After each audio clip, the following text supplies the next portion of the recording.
ভোটের সময় গরম কথা তো চলছেই দুপক্ষ থেকেই, কিন্তু ভোটের আগে ফের সরানো হলো সৌম্য রায়কে। নির্বাচনের সঙ্গে কোনো সম্পর্ক নেই এমন কাজে কলকাতা পুলিশের দক্ষিণ পশ্চিম ডিভিশনের ডিসিকে সরানোর নির্দেশ দিল কমিশন। এই নির্দেশ সামনে আসতেই ফুঁসে উঠলেন সৌম্য রায়ের স্ত্রী কে তৃণমূল বিধায়ক লাভলি মৈত্র। কি বিস্তারিত দেখুন। কলকাতা পুলিশের দক্ষিণ পশ্চিম ডিভিশনের ডিসি সৌম্য রায়কে বদলির জন্য নির্দেশ দিয়েছে নির্বাচন কমিশন। নির্বাচনের সঙ্গে সম্পর্ক নেই এমন কোনো পদে তাকে দায়িত্বে পাঠানোর নির্দেশ দিয়েছে কমিশন। সোনারপুর দক্ষিণের তৃণমূল বিধায়ক লাভলি মৈত্র, তারই স্বামী সৌম্য রায়। কমিশনের এই সিদ্ধান্তের কথা শুনে ক্ষোভ চেপে রাখতে পারেনি মুখ্যমন্ত্রী মমতা বন্দ্যোপাধ্যায়। তো বিধায়ক থাকলে তার হাজবেন্ড অফিসার থাকতে পারবেন? এটা কোনো খাতায় লেখা আছে? সেন্ট্রাল গভর্নমেন্টের কটা অফিসারকে সরিয়েছে যারা। আমি ইলেকশন কমিশন নিয়ে কোনো কথা বলবো না, আমি জাস্টিসের কথা বলবো। আপনি ডাক্তার, আপনার স্ত্রী ভোটে দাঁড়াতে পারে না। আপনি একটা অফিসার, আপনার স্ত্রী ভোটে দাঁড়াতে পারে না। এ আবার কি কথা? আর ও আইপিএস এর চাকরি পেয়েছে তো ওর বিয়ে করার অনেক আগে। এ আবার কি কথা? বিজেপি যা বলবে তাই শুনতে হবে।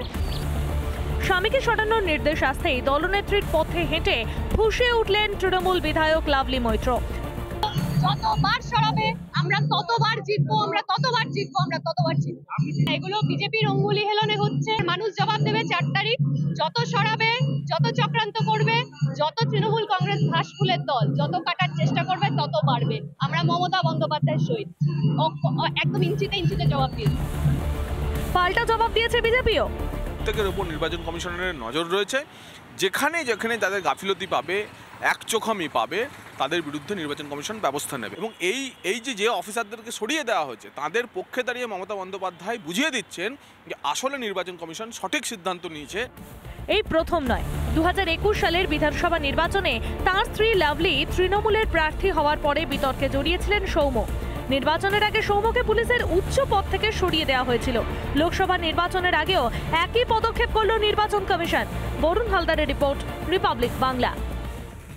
কি ফলাফল ছিল লোকসভা ভোট 2019? কেন্দ্র জয়নগর, প্রতিমা মণ্ডল তৃণমূলের, অশোক কান্ডারি বিজেপির। তৃণমূলের প্রতিমা মণ্ডল জয়ী হয়েছিলেন।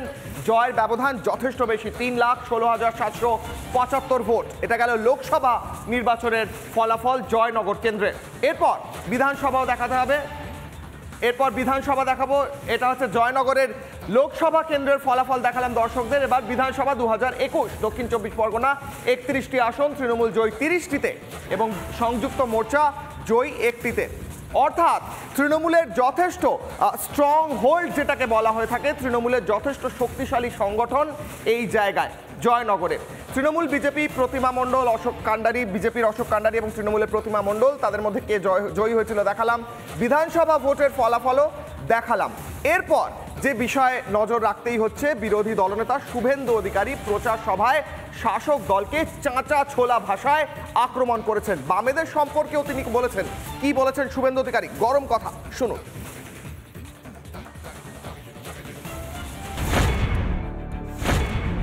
সিপিএম এর বিরোধী দলনেতা ছিল, ওটা সেটিং, আবার ভোট কাটার জন্য লড়ছে। এখানে কি কোদাল বেলচা আছে নাকি?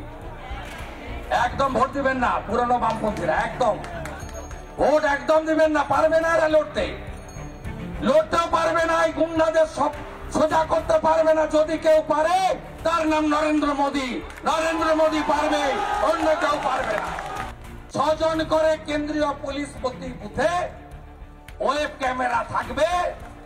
যে সামনে বেরোতে পারবেন বেরোবেন, আর যে বেরোতে পারবেন না সামনে, ওদেরকে চোখ মারবেন, ভিতরে গিয়ে পদ্মে টিপে দিবেন। ইভিএম এ ভোট, ভিভিপ্যাট যুক্ত। আমরা বুঝে নেব ইঞ্চিতে ইঞ্চিতে। এবারে গণতন্ত্র রক্ষা করার লড়াইতে ডু অর ডাই। লুম্পেন ভাইপো আর তার সাকরেটদেরকে একেবারে জোট বেঁধে আমাদের এই গণতন্ত্র রক্ষা করার লড়াইতে জিততে হবে। সুপ্রভাত। দেশের সবচেয়ে বড় নির্বাচনে দামামা বেজে গিয়েছে। প্রার্থীরা নেমে পড়েছেন প্রচারে। জনসংযোগে জোর দিতে কেউ করছেন রোড শো, আবার কেউ পায়ে পায়ে সারছেন প্রচার। কে এগিয়ে কে পিছে, কাদের ভরসা তারকা, এবং কে প্রচারের ময়দানে দিচ্ছেন জোর টক্কর, আর কেই বা গরম গরম কথায় বাজার করছেন গরম। সেই সব নিয়ে শুরু করছি 42-এর লড়াই। 42-এর লড়াইয়ে বিভিন্ন থাকবে প্রতিবেদন এবং তারই সঙ্গে সঙ্গে প্রথমেই যে প্রতিবেদনের দিকে নজর রাখবো, আক্রান্ত দলের একাধিক কর্মী রাস্তায় নেমে প্রতিবাদের নেতৃত্ব দিলেন শুভেন্দু অধিকারী। ক্যানিংয়ের রাস্তায় প্রথমে মিছিল, পরে সভা করে রাজ্যের শাসক দলকে তোপ দাগলেন বিরোধী দলনেতা শুভেন্দু অধিকারী। দেখুন, শাহজাহানের এক অনুচর হোসেন শেখ, তিনি আমাদের মন্ডল সভাপতি সুব্রত দাস সহ অনেক কার্যকর্তাকে মেরেছেন। আমি আজকে এখানে এর প্রতিবাদ করার জন্য এসেছি।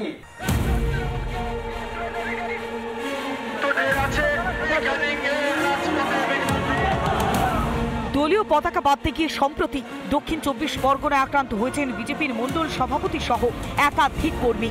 প্রতিবাদে আজ ক্যানিংয়ে পথে নামলেন বিরোধী দলনেতা শুভেন্দু অধিকারী। প্রথমে মিছিলে হাঁটলেন, পরে করলেন সভা। সভা থেকে শওকত মোল্লা সহ তৃণমূল নেতৃত্বকে ওপেন চ্যালেঞ্জ ছুড়ে দিলেন শুভেন্দু।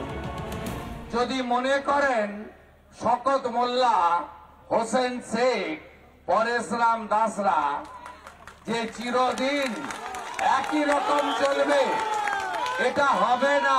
শুনে রাখুন, এরা যদি সন্দেশখালী থেকে শিক্ষা না নেয়, বুঝতে না পারে, তাহলে আমি মনে করি এরা মানুষ নয়, এদের কোনো হুঁশ নেই। পাশাপাশি আক্রমণ শানালেন ক্যানিং পশ্চিমের বিধায়ক পরেশরাম দাসকেও। জানি যুযুধান দুপক্ষের তর্জা তুঙ্গে। রেলে হকারি করতো, তাই না? হকারিটা খারাপ কিছু নয়, বদলটা দেখুন। কয়েকদিন আগে বলেছিল যে শুভেন্দু অধিকারী ক্যানিং এর মাটিতে পা দিলে বাস স্ট্যান্ডে দড়ি দিয়ে আটকাবে। ক্ষমতা থাকলে পরেশ বেটা, দড়ি কোন দেশের দড়ি আছে আনো। শয়ে শয়ে পুলিশকে পিছনে নিয়ে গিয়ে আগে পিছনে নিয়ে এসে আজকের মঞ্চে দাঁড়িয়ে দাঁড়িয়ে অনেক বড় বড় কথা বলেছে। আমি আপনার ফোনের মাধ্যমে, আপনাদের চ্যানেলের মাধ্যমে আবার আমি ওনাকে চ্যালেঞ্জ জানাই, আসুন ভোট প্রক্রিয়া বাদ দিয়ে দিক, আসুন ক্যানিংয়ের মানুষ যে কথাটা বলেছে সে কথাই আমাদের কর্মীরা তাকে দড়ি দিয়ে বেঁধে ক্যানিং বাস স্ট্যান্ডে হবে। ক্যানিংয়ের সভা থেকে এদিন আরও একবার রাজ্যের তৃণমূলের সরকারকে উৎখাতের হুঁশিয়ারি দিলেন বিরোধী দলনেতা শুভেন্দু অধিকারী। আবেদন করলেন ফের নরেন্দ্র মোদীকে প্রধানমন্ত্রী করবার। রিপাবলিক বাংলা।